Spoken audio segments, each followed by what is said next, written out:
அரசியல் தெரியாதவர்கள் தான் தங்களை எம்ஜிஆருடன் ஒப்பிடுவார்கள் என அரசியல் விமர்சகர் ரவீந்திரன் துரைசாமி சத்தியம் டிவிக்கு அளித்த சிறப்பு பேட்டியை தற்பொழுது பார்க்கலாம்.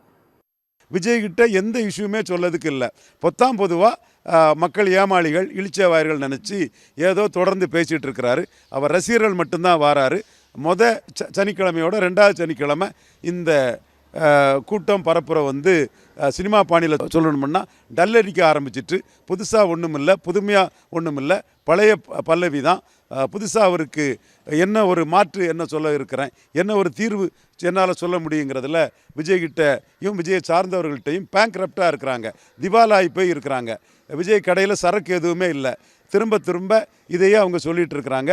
இனி வரும் அடுத்த 3வது சனிக்கிழமையாவது மாற்று ஏற்பாடு என்ன, டாஸ்மார்க்கு இங்கே தேவையா இல்லையா, இலவசங்கள் இந்த நாட்டுக்கு நன்மையா இல்லையா என்பது போன்ற பல பிரச்சனைகளில் தங்களோட முடிவை விஜய் தரப்பு மாற்று தீர்வு என்னங்கிறத சொல்லுவாங்கன்னு நினைக்கிறேன். அடுத்தாலும் மீனவர் பிரச்சனையை பற்றி அவர் பேசினாருன்னா, இந்த எல்லா துயரத்துக்கும் காரணம் இந்திரா காந்தி அம்மையார் தன்னுடைய பாப்புலாரிட்டிக்காக கச்சத்தீவை கொடுத்தது தான் மீனவர் பிரச்சனைகளுக்கு பெரிய ஒரு வளத்திற்கும் வளர்ச்சிக்கும் பின்னடைவாக இருக்குது.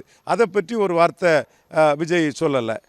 அதே மாதிரி அவருடைய அரசியல் கணக்கில் அதிமுகவுக்கு எதிராட்டும் கொடநாடு கொலையை பற்றியோ, தூத்துக்குடி துப்பாக்கி சூடை பற்றியோ, அதிமுக ஆட்சியின் ஊழலை பற்றியோ, அதிமுக இலவசங்களுக்கு ஆதரவாக இருக்கிறது பற்றியோ, அதிமுக டாஸ்மார்க்கு ஆதரவாக இருக்க பற்றியும் எதுவுமே சொல்லலை. ஒரு திமுக எதிர்ப்பை சொல்லிக்கிட்டு கடைசி நேரத்தில் ஏதாவது ஒரு கூட்டணி கிடைக்காதா என்று ஒரு தனித்து போட்டியிடுவது கூட முழுமையான ஏற்பாடுகள் இல்லாமல் வெறுமனே வாயளவில் திமுகவுக்கும் எனக்கும் போட்டின்னு ஒரு கிளைமை மட்டும் பண்ணிட்டு போகிறாரு. இந்த மாதிரிப்பட்ட கிளைம் யார் வேணாலும் பண்ணலாம். வெறும் கிளைமில் ஒரு ரிசல்ட் வந்துடாது, செயல்பாட்டில் தான் ரிசல்ட் வரும். ஸோ விஜயோட இது ரசிகர்களுக்காக ஒரு ஷோவை காட்டுறாரே தவிர ஒரு தெளிவான மாற்று அரசியலோ ஒரு மாற்று கொள்கைகளோ திட்டங்களோ எதுவும் இல்லாமல் மேம்போக்கான அரசியலையே தொடர்ந்து விஜய் செய்துட்டு இருக்கிறார்.